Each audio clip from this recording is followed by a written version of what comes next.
This house, this is my house. It's my little house. You know, this is a 3x2, but it's plenty big enough for me.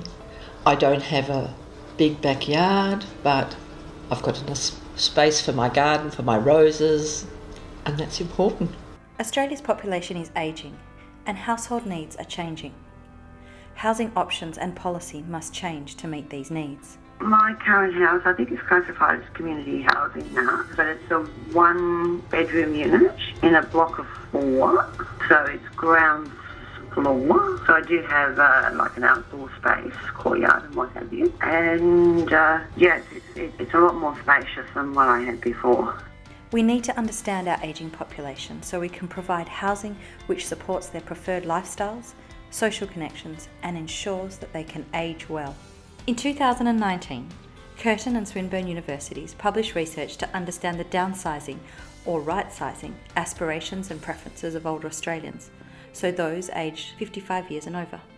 What is downsizing? What does it mean to older Australians? The term downsizing doesn't simply relate to the size of the house, but rather a housing aspiration, where the property is more manageable. Going into something smaller and more economical. Or cheaper to run. Less gardens, less lawns, less water, less power to heat and cool, those things. Maybe closer to amenities. It's much easier to manage as you get older. The other thing with downsizing to me is it's got to be cost effective or I'll just stay here. If I can't make anything out of it, well then I'll just stay where I am because I don't want the expense. Downsizing is also about refreshing living spaces.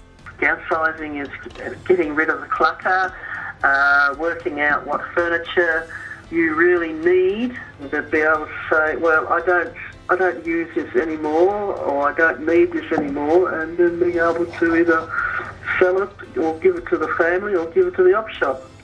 It's got everything to do with furniture. And while gardens are one aspect that people want to downsize, most people don't want to be without outdoor spaces. When I would think about, for me, downsizing, that would be maybe a 2-bedroom house. Because you need a second bedroom in case you get a visitor or your grandchildren or, yes. And a small kitchen, living area. But I would like 2 bathrooms. Oh my gosh, that's big again. Yeah, I mean, that's downsizing, to have a smaller place and not a big garden.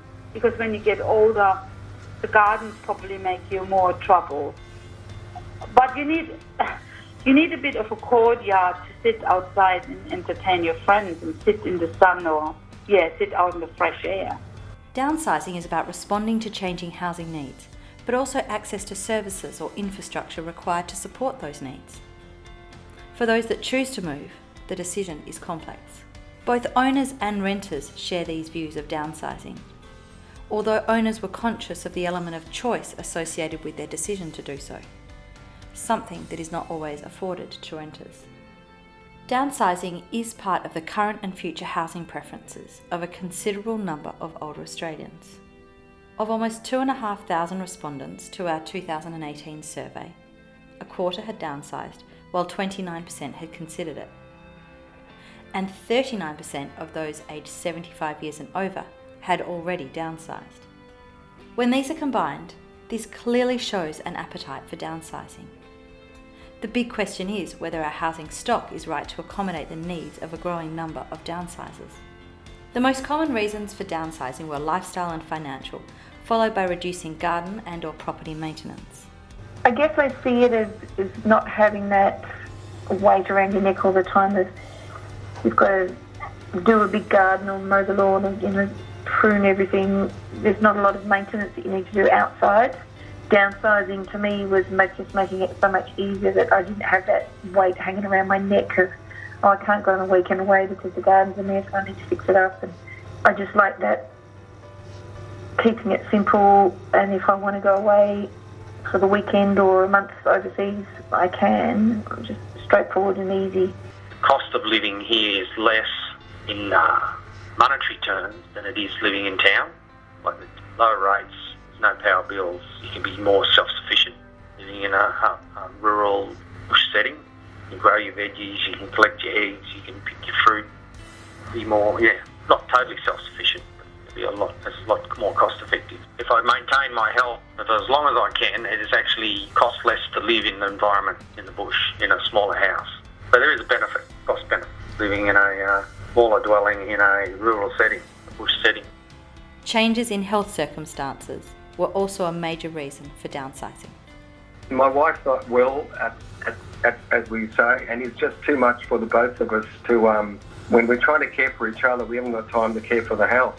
Downsizing is publicised as a way to use housing stock more efficiently by reducing the number of small households living in homes with more bedrooms than people. But this assumption that spare bedrooms are unnecessary is not shared by older Australians. Around 2/3 of those who have downsized have spare bedrooms, and 3/4 of respondents were happy with the number of bedrooms they had. Utilised as guest rooms, offices, additional storage or dedicated rooms for grandchildren to sleep in, they respond to the broader housing needs of older Australians. Around 42% of the survey respondents indicated that they did not want to downsize. I'm not going out. I'm not going anywhere. I'm going out of here in a box. I don't want to go anywhere else.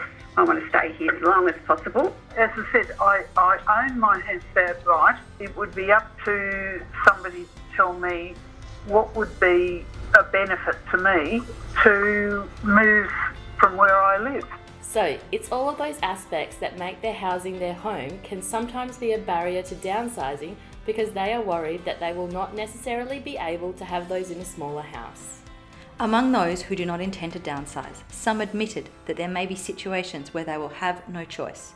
I believe that if I can no longer look after myself, I might have to move into supported accommodation. I understand that. Why would I want to go to the expense of selling my present house, which I know I love, I know my way around in, has got a lot of memory for me, etc., etc. Why would I want to go to the expense of selling this place? And it would be expense in selling and extra expense in buying. I wouldn't make any money out of moving out of my current place into somewhere smaller.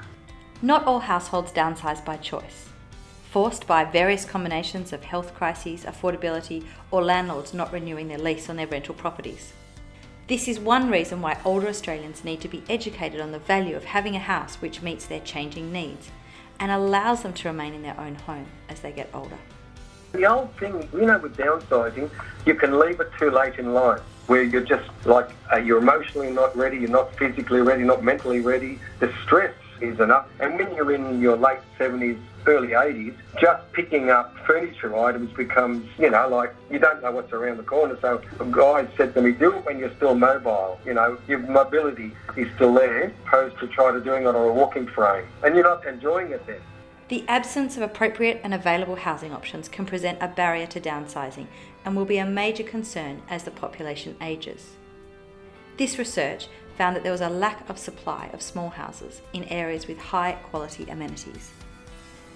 Other barriers include being content in the home, timing, children living at home, and financial constraints. Our son is living with us at the moment. This is very necessary for him that we provide the space that he can finish his studies and still work, that we don't kick him out. The cost of selling a home and stamp duty was a factor, a quite recent factor actually, when we were going through the painstaking decision of what to do when we got to this stage of when we were both nearing retirement.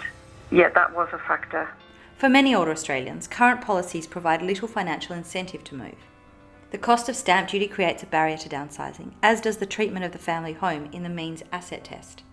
Alternative financial products and tenure arrangements which enable households with a store of wealth in the family home or in superannuation to make a move may overcome these barriers.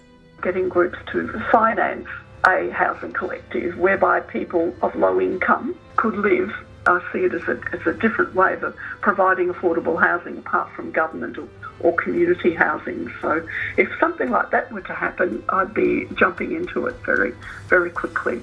Downsizing does form part of the future housing preferences of older Australians, some of whom have already enacted their preference and a group who are yet to do so. Those who have downsized generally consider it to have been a positive move, identifying benefits both expected and unintended. Mechanisms to support downsizing aspirations include increasing housing diversity and affordability, alternative financial models and wealth considerations, the provision of current housing information, and the creation of more secure, affordable housing options in all sectors. Properly informed and carefully planned by individuals, industry and government, downsizing could provide the avenue for older Australians to age in their preferred place and achieve their broader housing aspirations.